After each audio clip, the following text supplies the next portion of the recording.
Hello everyone, and welcome to today's live broadcast, Arrays or RNA Seq, Choosing the Right Tools for the Job. I am Sue Pham of LabRoots, and I'll be your moderator for today's event. Today's webcast is presented by LabRoots, the leading social media site for scientific professional and sponsored by Affymetrix. Affymetrix is a leader in genomics analysis. Affymetrix develops and provides innovative technologies that enables multiplex and parallel analysis of biological systems at the cell, protein, and gene level, facilitating the rapid translation of results into biology for a better world. Their extensive portfolio of translational and clinical solutions enables scientists and clinicians to rapidly translate their research into understanding underlying disease mechanisms, identifying biomarkers for personalized medicine, creating novel molecular diagnostic tests, and improving genetic marker-assisted breeding programs in agriculture for human health and wellness. For more information, please visit www.affymetrix.com. Before we start, there are a few instructions. We want to hear from you during this interactive broadcast, so please ask questions or leave us a comment. Answers are welcome too.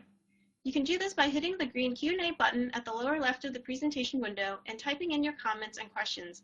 We'll try to get to as many questions as we can, and we'll follow up with you if you don't have time for today. Want a better look? You can enlarge the slide window by clicking on the screen icon in the lower right-hand corner of the slide window.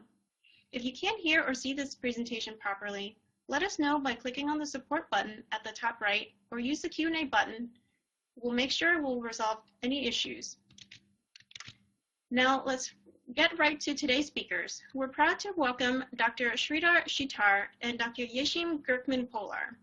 Dr. Chittur received a bachelor's degree in pharmacy from Bombay University, India, a PhD in medicinal chemistry from West Virginia University, and an MBA in new venture development from the University at Albany. He did his postdoctoral training in enzymology pharmacology at the Purdue University of Pharmacology, following which he briefly worked at Bioinformatics Therapeutics Incorporated. He is currently a research associate professor in the Department of Biomedical Sciences at the University at Albany's New School of Health. He also directs the microarray and high-throughput DNA sequencing core at the Center for Functional Genomics.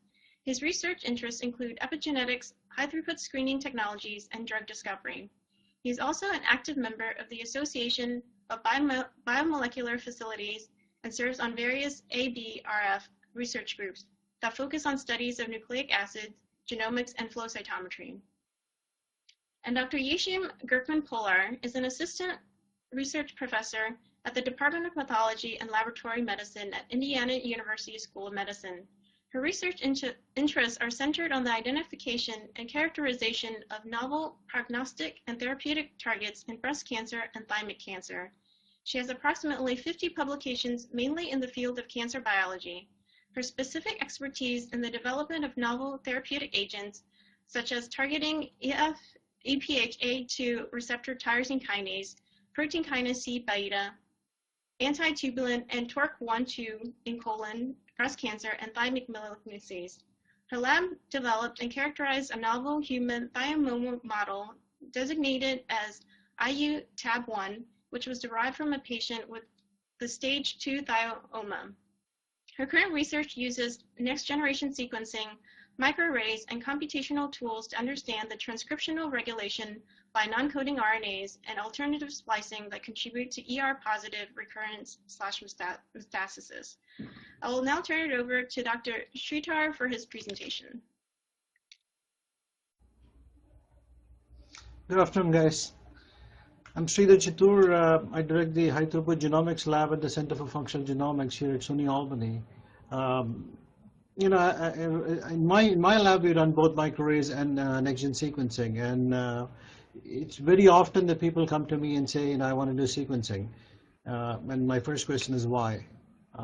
The answers that I get prompt me to actually, come and give this talk because. Lately, RNA sequencing has become such a popular thing that it's more become a fad. But do you really need to do RNA sequencing? And these are some of the things that one needs to think about Because just because it's a new technology doesn't mean it's the best technology for your experiment. So I hope to lead you through some of the questions that you need to think about as you design your own experiments. So when you're designing, during the process of experimental design, the questions you need to ask are, is my genome well characterized?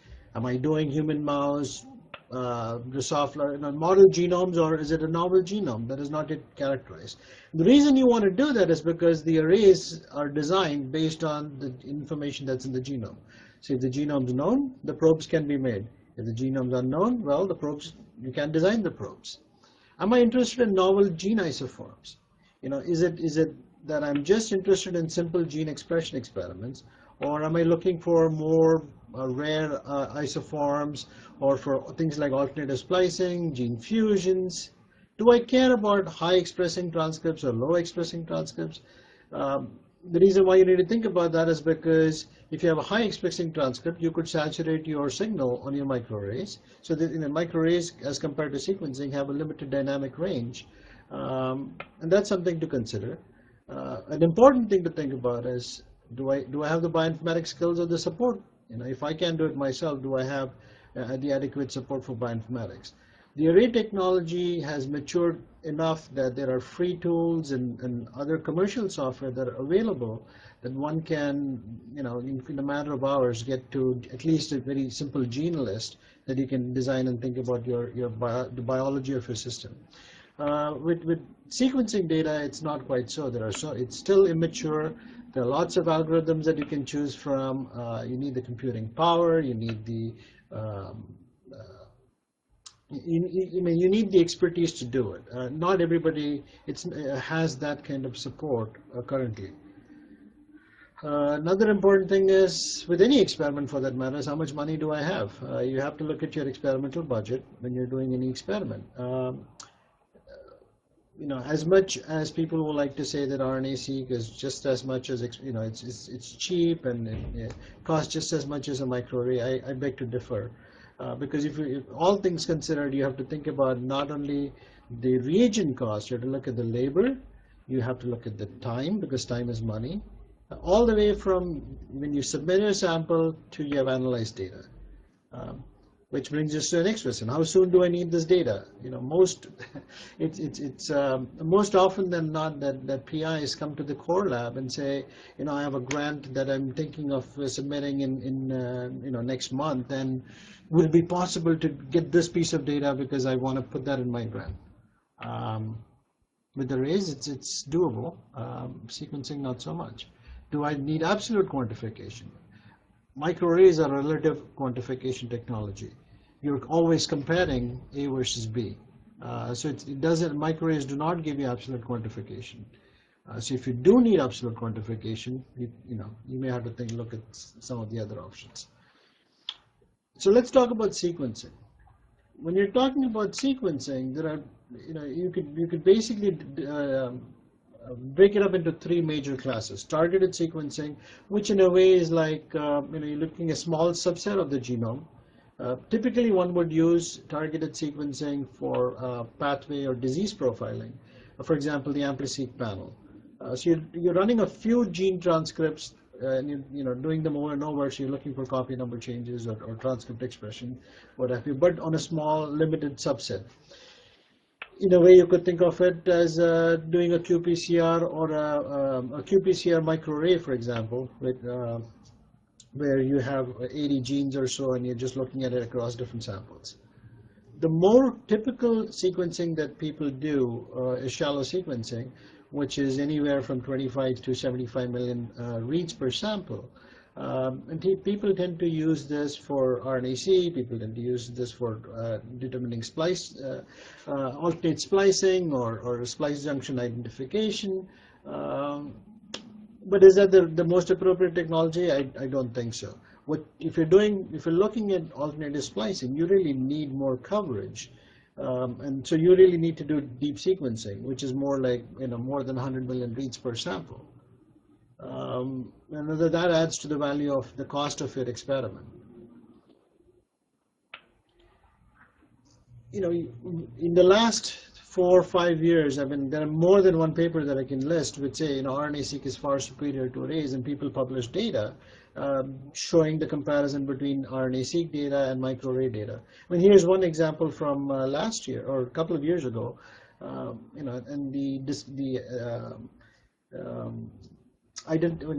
the conclusion was in microarray studies, these two isoforms of ROR gamma are indistinguishable because the two probe sets that hybridize at the exon regions that are more common for both isoforms. However, RNA-seq showed that the specific expression of ROR gamma, but gamma T, but not ROR gamma in CCR CD4 T cells. This is just one example, but if you look at the data, you will see that. This is the region that they point out. Okay, if you look at the there you go. If you look at the experimental conditions, they have different time points. They've done duplicates, and they've used Illumina HiSeq 2000 50 base pair paired in reads, and they've compared it with the human U133 plus 2 array. Now, is that the right comparison to make? Well, if the arrays are only designed for 3' end of the gene, you're not going to be probing the rest of the sequence, right? So when you look, most of the studies that are published, be it the Agilent arrays or the GeneChip arrays, they seem to be focused on the 3' IVT arrays, which means you're looking at about 600 base pairs in the 3' end of the gene. Sequencing doesn't care whether you're in the 3' end of the gene, so you're actually probing the entire transcript. So now that is an apples to oranges comparison, right? Instead of doing that, what you need to look at is you need to look at comparison with an array like a gene-ST array or an exon-ST array, where you actually have probes that are all across the transcript. There are a few papers that do that. And so if you're going to compare a 3' IVT array to RNA-seq, of course RNA-seq performs better. In recent years, you have Affymetrix has come out with the transcriptome arrays. They started out with the human transcriptome 1.0 arrays, and the current version is the 2.0 arrays. And as you can see, the transcriptome array actually has probes on all the exons and the intergenic regions and the intronic regions of the genome. So you have a lot more regions that are being probed all across the transcript, and in the 3' UTR and 5' UTR, which are important for regulation. This came out of Ron Davis's group. As part of the GLUE grant, this was the first version of the transcriptome array that was generated. And if you look at this paper, you'll find out you'll find that they found that the human transcriptome array actually had better data than RNA-seq. So when people, you talk to people, say, oh, RNA-seq is better because our microarrays are old technology, it's unbiased detection of novel transcriptome. Yes, microarrays are old, but that doesn't mean they're obsolete. Unbiased detection of novel transcripts, sure. Yes, RNA-seq doesn't care about the genome because you're trying to identify the genome. However, when you get RNA-seq data, you still have to compare it to some reference genome unless you're doing it de novo. So there's an issue there. Yes, RNA-seq has broader dynamic range. Increased specificity and sensitivity is not necessarily the case. Depends on the protocol that is used, whether you're looking at poly-A enrichment, whether you're looking at total RNA, you get different results. In fact, the ABRF actually did a comparative analysis last year. And it's an ongoing study where they've taken the same sample and put it on different instruments, compared poly-A versus total RNA, and the results are interesting, to say the least. And I would recommend that everybody looks up those papers before they make a choice to say, RNA-seq is better than microarrays. Now, is RNA-seq does RNA-seq actually is it better in detecting rare and low abundance transcript? And that is something that needs to be questioned as well, because it all depends on the number of reads you have. User-friendly data analysis tools, well, it's getting better, but it's not there yet. And yes, more reviewers have commented on grants saying that you should be doing RNA-Seq and not microarrays, but in recent years, the review panels have been, a little bit more reasonable in their arguments. In fact, when I sit on review panels and somebody says, "Oh, they're doing microarrays and not they should be doing RNA-Seq," my question in the panel is why, and most times you don't have an answer, and so there goes that argument. So I wish they would be listening to this webinar. There's something to learn here. So about 10 years ago, the FDA came out with an MAQC study where they took samples A and B, which is sample A was strategene universal reference RNA, and sample B was ambion's human brain reference RNA, and they combined them in different combinations. So sample C was a 25 to 75, 3-to-1 mixture of A to B, and sample D was a 1-to-3 mixture of A to B. Okay. So, and then they put these on different microarrays, different platforms, and did an evaluation. A logical sequence for that set of experiments was doing it with the RNA-Seq technology, and indeed that's what they ended up doing. Is they took the same ABCD samples and tried different library prep kits, put them on different machines, and did a comparison. And all this was published in a Nature Biotech issue. Actually, this issue has both the SCQC study from the FDA as well as the ABRF study, and it's sort of a Bible in a way to look at the RNA-Seq technology.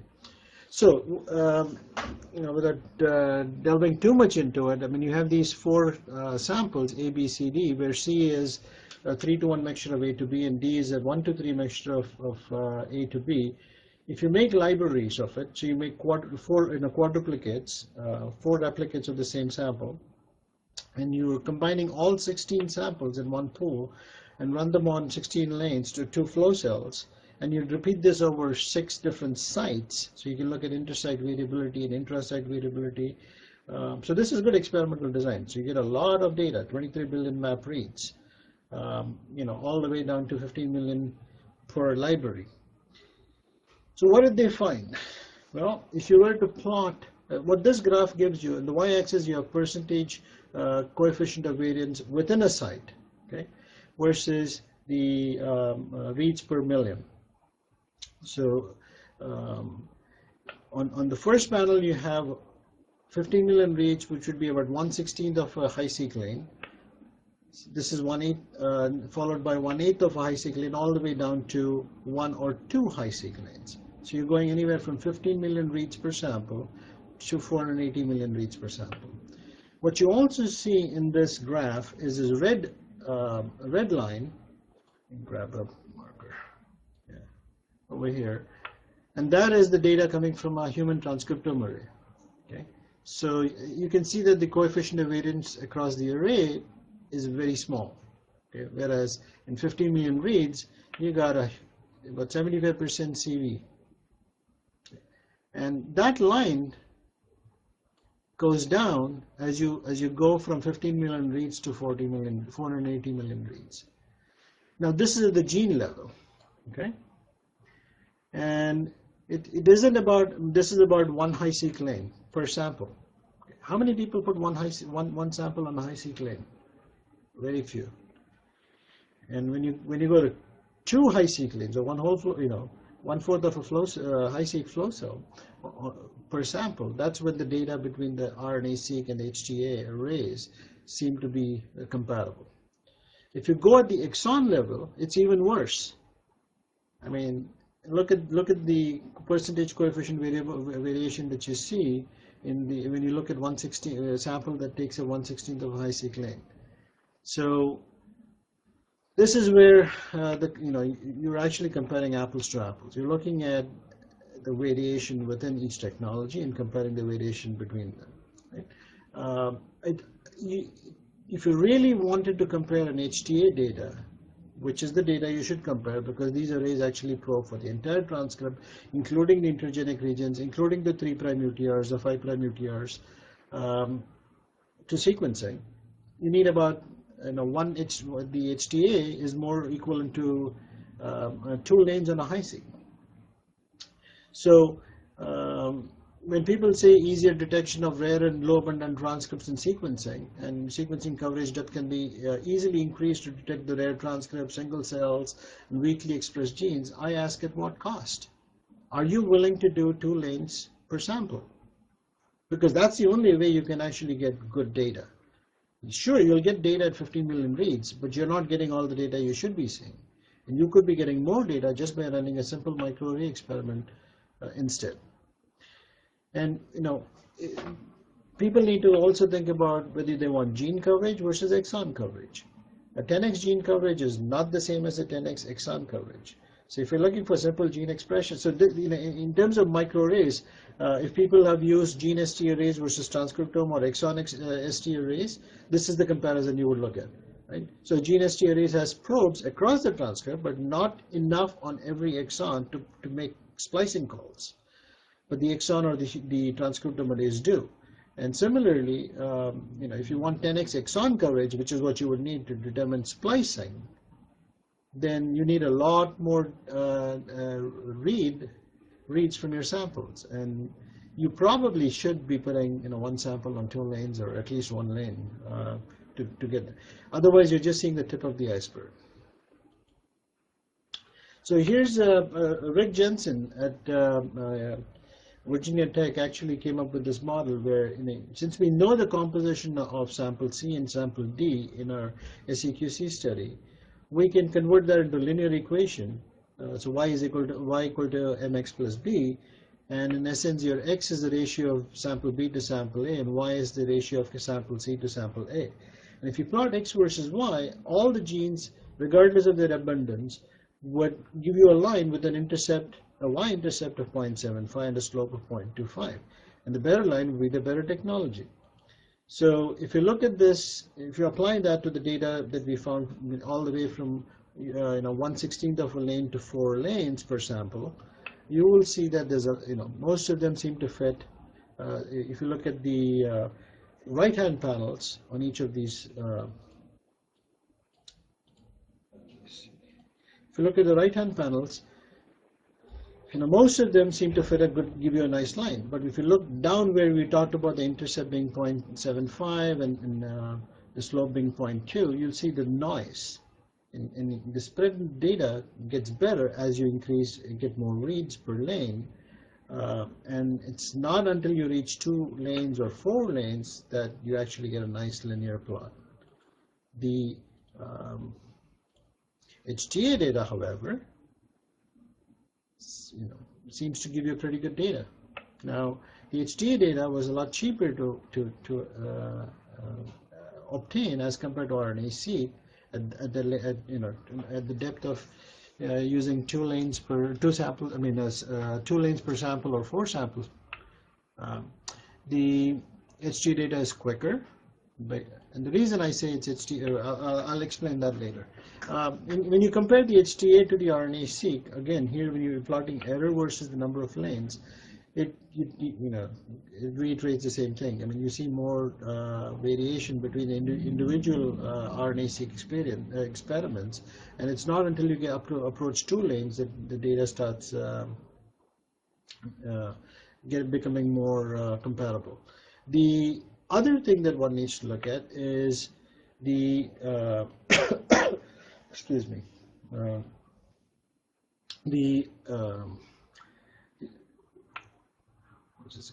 so here's an example of a gene where the typical RNA Seq experiment, you have to take your reads and compare it to some genome, some reference genome. Usually people tend to stick to RefSeq. And here's an example where you see that this particular gene has 3 isoforms that are listed in RefSeq, and there's a whole bunch more, 12 additional more transcripts which are not in RefSeq, but are, if you use Ensemble or Vega or some of the other databases, you will find them. The HTA array, however, takes the data from all these databases when it's designing the probes. So the odds of finding any of the transcripts 5, 6, 7, 8 are higher with the HT array than with your RNA-Seq data. So transcriptome arrays contain probe sets designed using multiple databases. That was the HT array, and Affy now has the MT arrays for the mouse transcriptome as well as the RT arrays for the rat transcriptomes. And they also have probe sets that cover genes, transcript, exons, intergenic regions, which are annotated for link RNA, long non-coding RNA, pseudo-RNAs, pseudogenes, and ribosomal RNA. Here's an example of a gene in the using the MTA array. And as you can see, there's a lot more probes that cover all the exon and even the intergenic regions of this particular gene or this particular transcript that will allow you to identify all possible expressed isoforms. Tough to do that with the RNA-Seq data unless you take it through all the databases separately. Now, the analysis of this of microarray data is also easy because Affy has come out with a free software called Transcript Analysis Console, which is, like I said, is free. You can start using it without a lot of training. In fact, just a couple of days ago, I had a graduate student in the lab, and I said, go download the software, and he came back to me with data. I didn't have to teach him anything. It was very intuitive, just clicking a few buttons, and you could have the data. So, going from your raw, from your sample to raw data takes about a couple of days for the protocol. And once you have your cell files, analysis of it takes just a few hours. Of course, if you want to look at the biology and look at pathways and all of those, you could keep delving into it. But that's the same with RNA-Seq too. But if I can get analyze gene list, differential expression with alternative splicing in a few hours, I can certainly try and include some of this data in a grant that I'm putting in a couple of days. Right? So time to achieve this data is crucial. And the software is nice in the fact that it gives you the gene list, it gives you the plots, and, volcano plots. You can do some pathway analysis. You can also do splicing analysis, and best of all, it's free. What you can also do with this is Affy has microRNA arrays. Affy has SNP arrays. You can import some of that data in here and do comparisons, and you can correlation between, and here's an example where we can correlate microRNA data with the transcriptome array data, and you can delve more into the biology. Right? Again, all this can be done by anybody without a lot of training. So the bottom line, why should you choose an array? A, because it's easy to use. The protocols use total RNA for whether you're doing mRNA transcriptome arrays or microRNA arrays, you can just deal with total RNA. If instead in RNA-Seq, you have to think about, do I need mRNA or poly A selected RNA, or do I need total RNA? And where I'm doing a riboreduction. And the moment you do a riboreduction, there's all kinds of variabilities that one introduces. You need a lot more sample to start with because more than 95% of your total RNA is going to be ribosomal RNA. In the case of the microarray, it doesn't affect it because you have, the probes are not going to be affected by ribosomal RNA that are around. The analysis software is quick and easy, and it's free. Now, why would I choose RNA-Seq? Well, the dynamic range. If I want absolute quantification, then microarrays will not give me absolute quantification. That's where I would need to use RNA-Seq. If I'm dealing with a genome like Xenopus, for example, which is incomplete or uncharacterized, I would probably need to use RNA-Seq as a better approach. I mean, there are arrays, but once the genome is known, an array can be designed, right? So going forward, as more people do RNA-Seq and identify the genomes and the transcriptomes, the arrays will get better designed and give you more options. If you're looking for metatranscriptomics or host pathogen interactions, where you're looking at both the bacteria and the human cells, or the viruses and the human cells, RNA-Seq doesn't care what genome you're looking at. So you can get all the data and then mask the human genome or the host genome and look for the pathogen, or vice versa. The arrays are not, I mean, it's one genome per array usually. So that's where, again, I would go with the RNA-Seq option. And as Steve Jobs said, the overall point is that new technology will not necessarily replace old technology, but will date it. Eventually, it will replace it. When people will make that choice themselves and choose whether it's is worth their investment. So if you were to do an experiment today, I would say think about what you're trying to get at. If you're looking for a simple gene expression, if you're looking for alternate splicing, maybe you can just do an array and get that data. If you want to validate it, yeah, sure. Once again, you can do a quick and dirty experiment because arrays are definitely cheaper, both in cost as well as time. You can do your different time points, fix the, this is the same argument one made 10 years ago with qPCR and arrays. So you could do qPCR selection, figure out your time points, do the more expensive microarrays. Same way you can use the microarrays to do your initial analysis and then go back and do it by do extensive deep sequencing.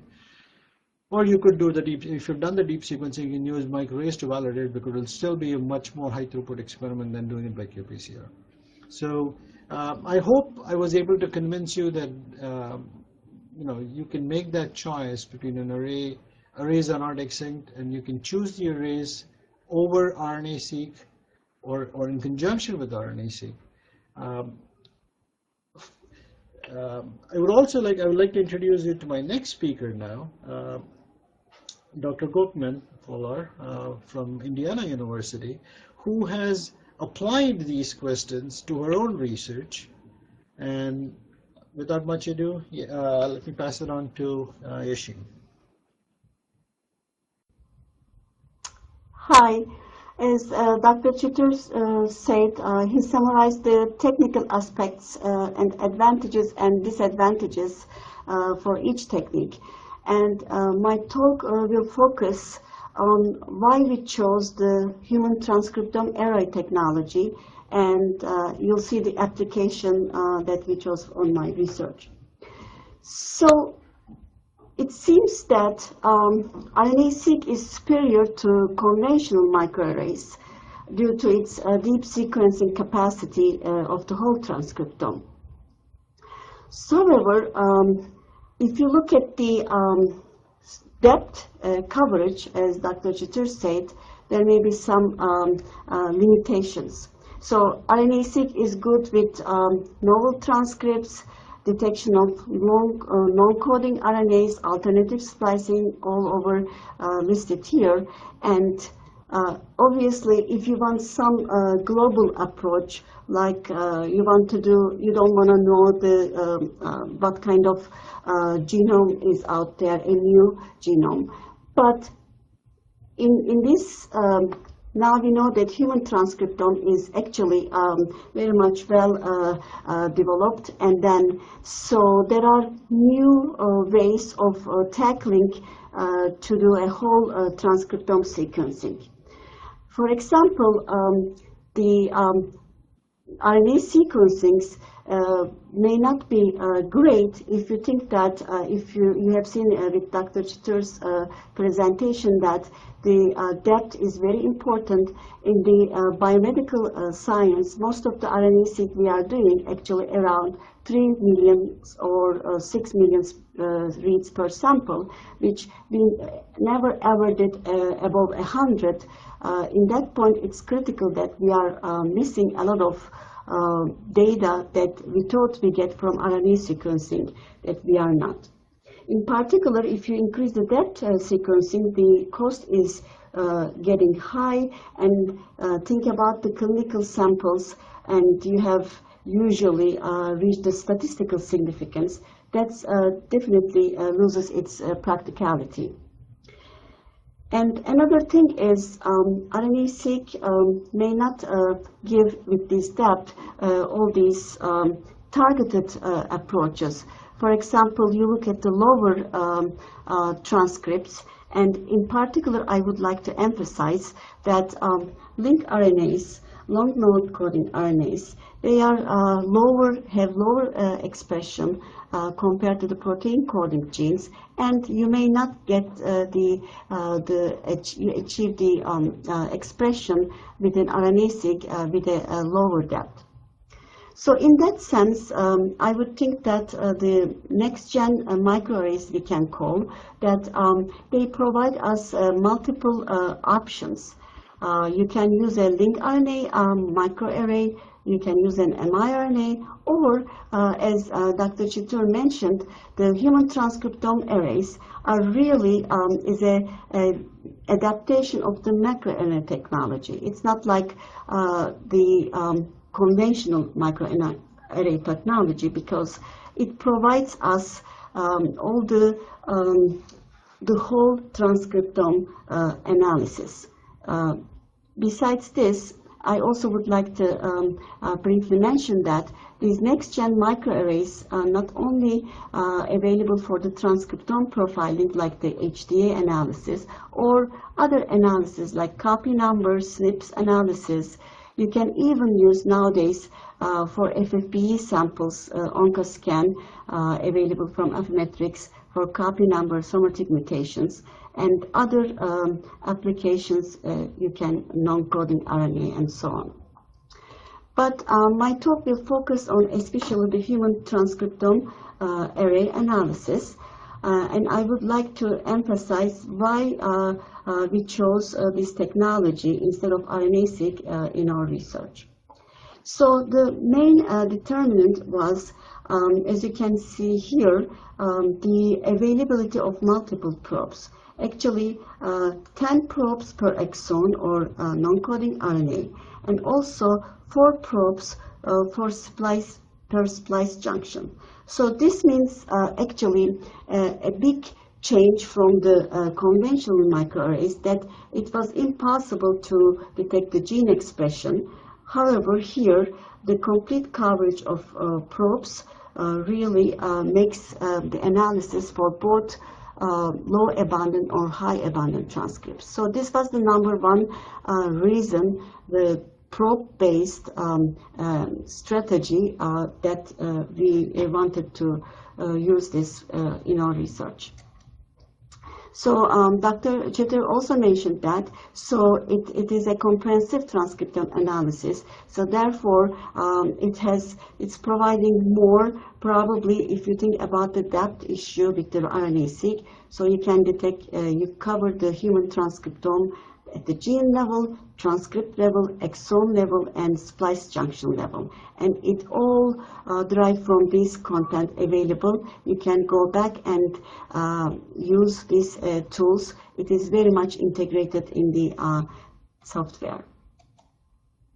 So these are the further features that we chose. Besides it's probe-based, you don't need to worry about how much depth I need to go. The price is really affordable, and I think I would like to emphasize another important point is the bioinformatics is relatively simple. So most of the time the bioinformatics takes so much time because you have a huge data analysis with the RNA-Seq, and you have a specialized bioinformatician. But with this technology, you just download the software, and I'm a molecular biology by training, and then I can easily use this technology anytime, and I go back to find, okay, what this gene means, and go back to the software and further analyze the other downstream. So it's very easy to use for anybody, and also not time consuming. So my research is focused on the identification of novel targets to overcome resistance to endocrine therapies, especially in estrogen receptor breast cancer. There are several mechanisms have been so far described, and these mechanisms mostly in preclinical models. Some of them already shown that is relevant in the clinical setting, but not all of them are translated due to its difficulty to between preclinical and clinical sampling comparisons. So if in summary, briefly, there are usually three categories. The first one, it could be like alternative pathways that can affect the estrogen receptor pathway and then alters the sensitivity to therapies. Or it's well known that estrogen is not working alone. Through his co-activators and co-repressors, the balance of this is very important to the transcriptional activation of the estrogen receptor, and any of the differences may lead imbalance and then the resistance to therapies. And recently, because of the recent next-gen technologies, also there are genomic aberrations have been found in estrogen receptor, like mutations or any other rearrangements. However, there are still a lot to answer, as most of the, as we see from the novel technologies, that the signaling is not that simple. There are multiple layers of regulation, and we have to also understand how the other regulatory mechanisms contributing to the signaling in addition to the protein coding genes. So in that sense, we are interested to study the alternative splicing and understand how the splicing affects the sensitivity or resistance to acquired resistance to endocrine therapy. So as you know that alternative splicing is very much detectable based on these novel technologies. And the major aspect that we didn't know that these events were not detectable through the, besides RNA Seq, other technologies. So mainly if alternative splicing, you look at the exon level. It can be an exon skipped or included. An exon can be exclusively regulated, or an intron can be retained. You can see subset of the exon is skipped or included, or promoter or at the 3' level. So all of these changes may make sense, either alter or not alter the protein coding based on the definitely where it's located. So it can be located in the very important domain. So then the function of the protein is lost. Then you don't see any function of this gene or protein. And in fact, there's accumulating evidence suggesting that alternative splicing is important in cancer, and it is also described in terms of hallmarks of cancer. You can see here the most famous ones: BCL-X, caspases. You can see resistance to cell death, or other hallmarks, P53, CD44. CD45. So all of them, there are some number of genes altered in alternative splicing and affecting the phenotype of the tumor. And also, I'm sorry, it's a little bit small, I guess, but there are few examples, especially in breast cancer, like the BRCA1 gene, the breast cancer susceptibility gene. If only this exon 18 is skipped, then you have a different phenotype and tumor progression. Also, the others, BCL-X, short form or long form, it's just because of an exon difference. They can behave, the cell can behave like a pro-apoptotic or anti-apoptotic. So, based on this, we decided to look at the alternative splicing events in endocrine resistant cell models. So we have here two different cell line models. These are all both MCF7, parental MCF7 derived, and made acquired resistance through consequent adding of tamoxifen, or the second cell line, LCC9, fulvestrant. We also noticed that although it's fulvestrant resistant, we see a tamoxifen cross-resistant. So there are some differences and then similarities between these cell lines. And on the right-hand side, you see the tag, which is transcriptome analysis console. What we did, we isolated RNA, and then we sent the RNA to Affymetrix. They performed the HDA analysis and sent back the data to us, imported to the tag software, which is easily downloadable, as Dr. Chittur also mentioned. And we started looking at the gene level, exon level, and alternative splicing level. So this slide shows the volcano plot. As you would guess, red is for high upregulation, and then green is downregulation, and gray is the genes that are not changed. So you can see the overview of the upregulated genes, differential expression of those genes.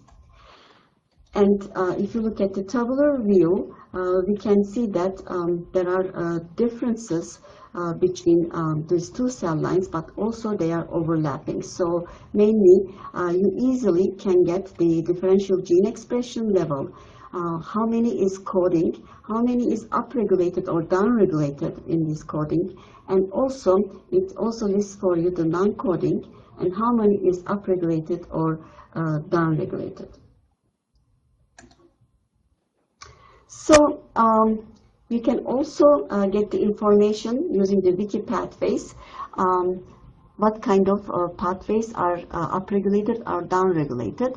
In our case, we were happy to see that nuclear receptor meta pathway is altered, which is actually the main pathway that is altered in estrogen receptor signaling and then confers to resistance to the endocrine therapies.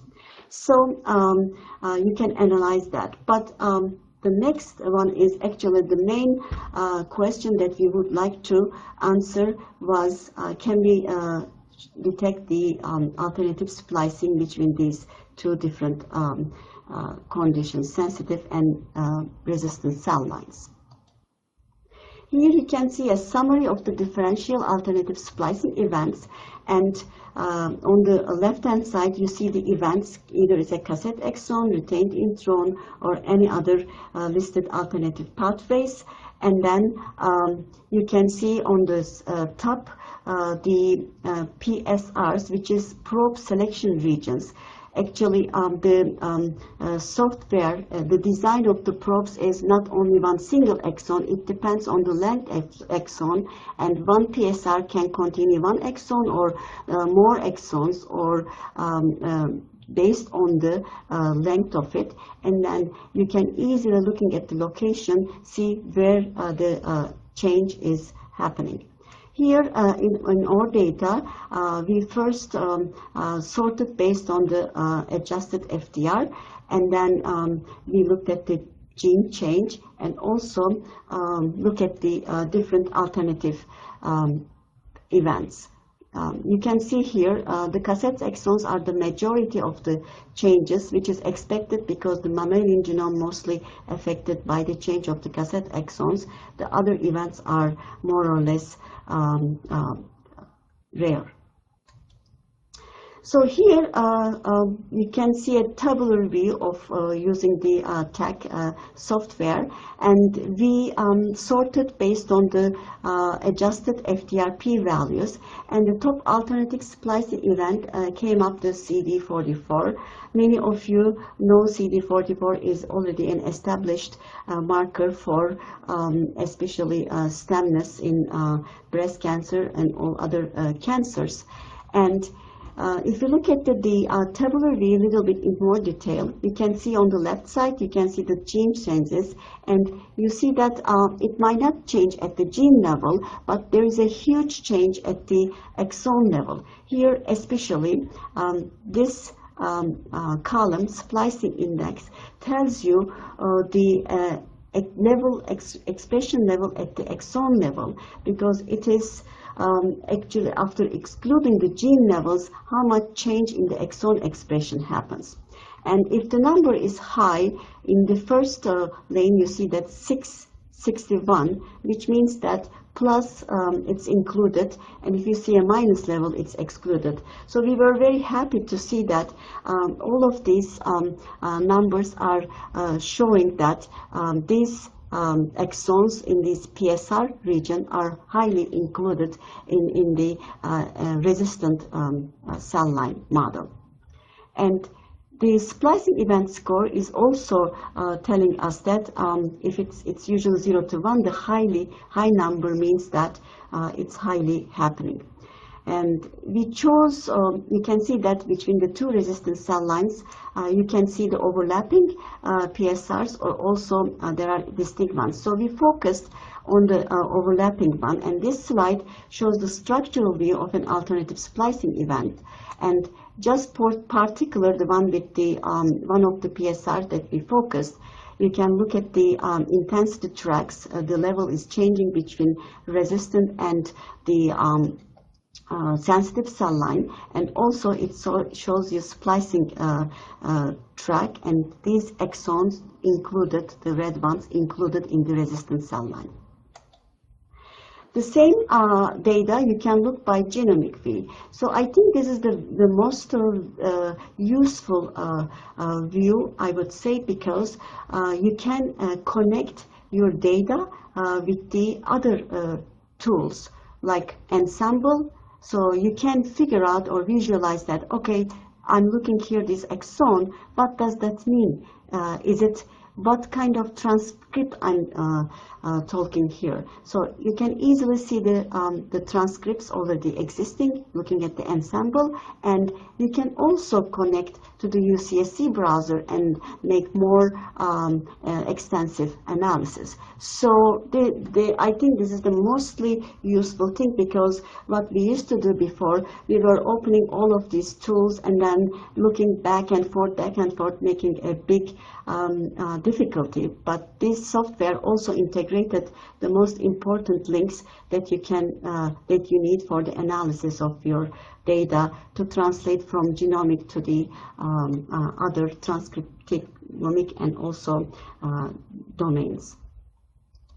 So that actually is interesting in a sense. If I little bit summarize the structure of the CD44, CD44 gene consists of 21 exons, and then the first 5 exon, which is the extracellular domain, is standard, so it is not changing.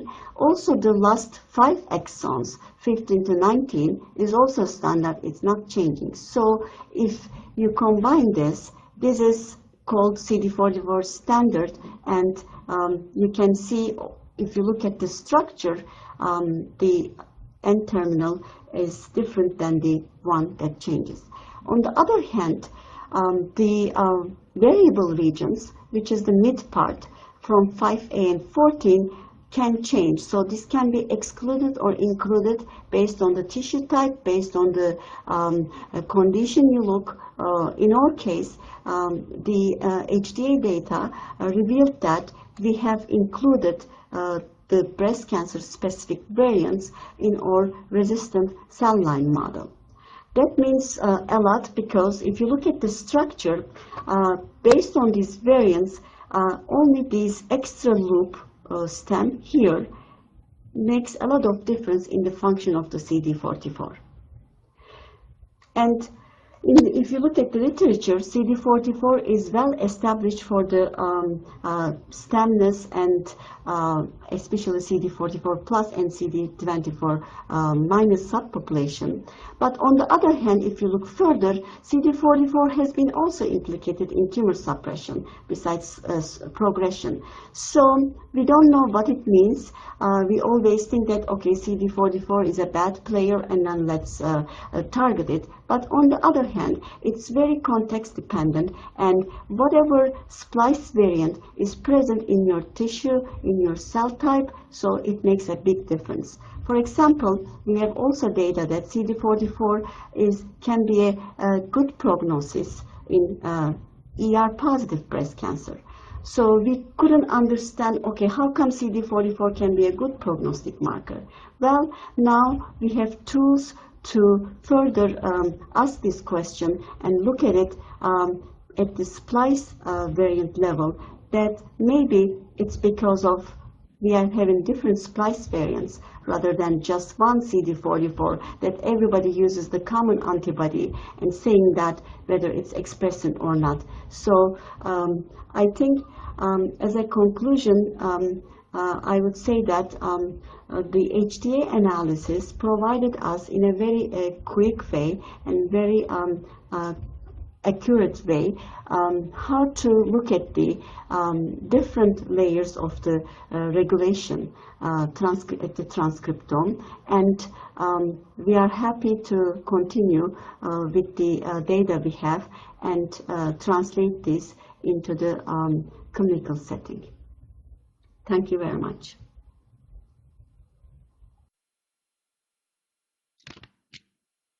Well, those were really, truly excellent presentations. Thank you very much for bringing that information to us.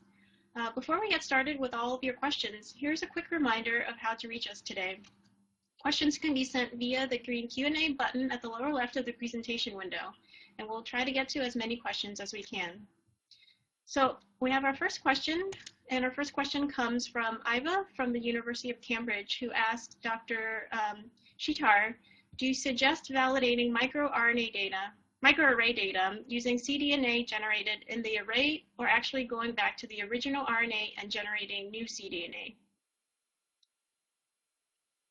Protocol that's used for the microarrays. If you're using a protocol like, for example, Nugent protocol, which is P amplification, you make enough cDNA and you only take part of it to the next step going towards the microarray. So yes, you can use that cDNA and do qPCR. But in most other protocols, whatever cDNA you make is typically used all the way through the hybridization to the array. So you would have to go back to the starting material and remake your cDNA.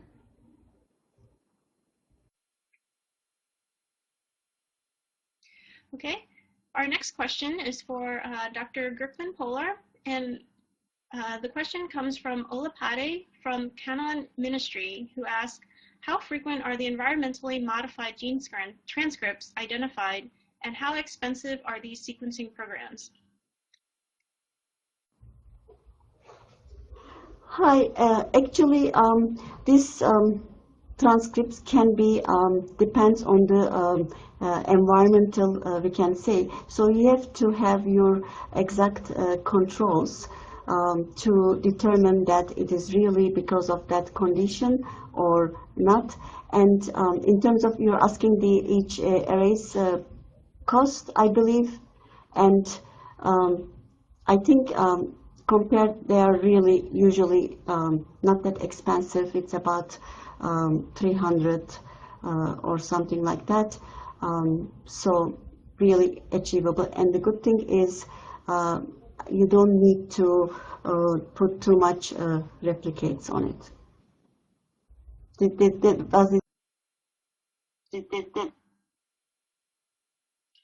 Well, great. Well, next we have Ivan from UTHSC, who asked a question of Dr. Chittur, and he asked, how well do each platform deal with low quality or degraded RNA? Degraded RNA is a big problem when you're doing RNA sequencing, because you are going to have smaller fragments with sequencing. However, with the microarrays, I mean, Affy actually has a sensation plus kit, which we've used very well with samples, for example, FFPE samples, with minimal or no loss in data. So, in my opinion, the arrays, the sensation plus technology kit with the Affy microarrays seems to perform very well. Sequencing, it differs. It depends on the type of sequencing you're doing. It's a little bit more trickier.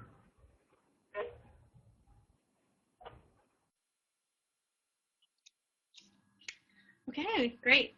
Our next question, we have a question for Dr. Gokmen Polar from Ivan of UTHSC, who asks, when you have a small amount of RNA you need to first amplify, how do each platform performed with small amplified samples? I think this is a very good question. For the HTA, you have also pico level. So if you have a small RNA, then I would recommend that you use the pico version rather than the regular version.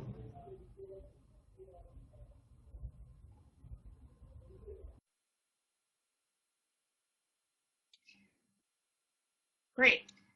We have time for one more question, and this is for Dr. Chittur from Camille, who asks, can you comment on the cost difference between microRNAs and RNA-Seq? I'm sorry, microarrays and RNA-Seq. So let me first add to the previous question that talked about small amounts of RNA. You know, regardless of whether, when you have small amounts, you have to amplify, right? And the more you amplify, the more biases you introduce. So in a microarray experiment, all you're doing is you're making cDNA and then you're labeling something, putting on the array. In a sequencing experiment, you're amplifying, then you're adding adapters, doing more PCR. So there's a lot more protocols that are involved, which include PCR in some form or the other. So in each of those steps, you introduce GC bias, you introduce amplification biases. So those are things that you need to consider. Okay.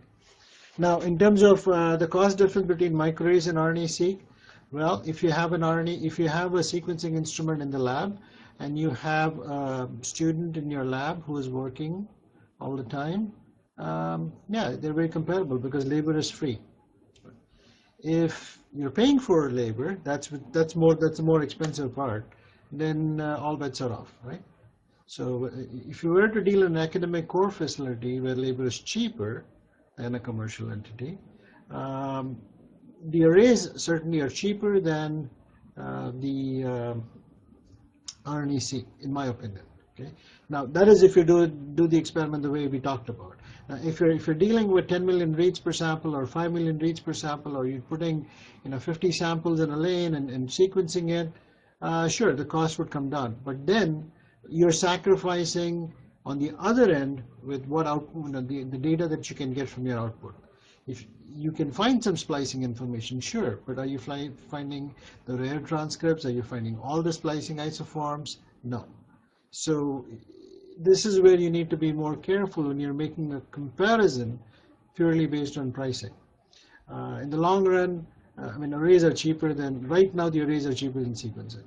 If the amplification kits and the technology becomes more cheaper, sequencing might become more directly comparable, but given that option, if people do more sequencing, the arrays can become even more cheaper because you can pour more updated content.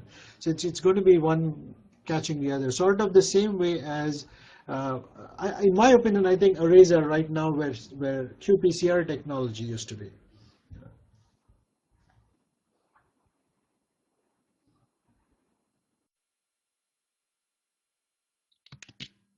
That was really great. If there are no more questions, I would like to once again thank our speakers for their presentations, and I would like to ask if they have any final comments.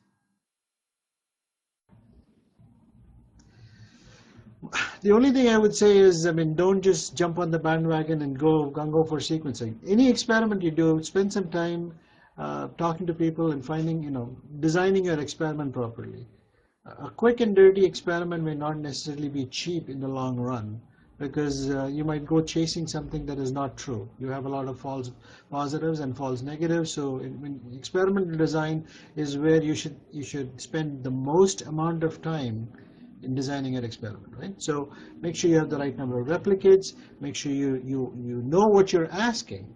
If my question is to look for splicing, then you need to find out, am I getting enough data to answer that question, regardless of the technology, right? If I'm looking for splicing and I use a GeneST array, I'm making the same mistake. So those are the things I would think about, and good luck on all your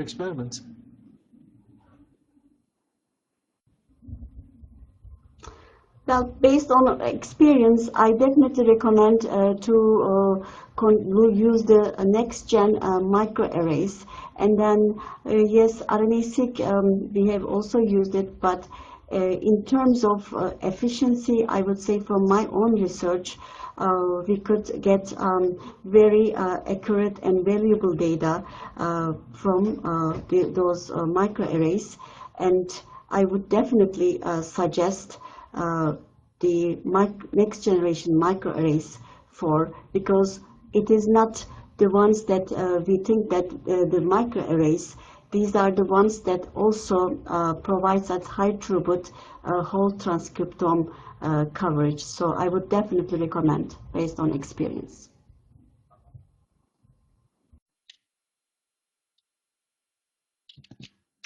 Well, once again, I would like to thank our speakers, Dr. Sridhar Chittur and Dr. Yeashim Gokmen Polar today, as well as our sponsor, Affymetrix, for making it possible to bring this presentation to you.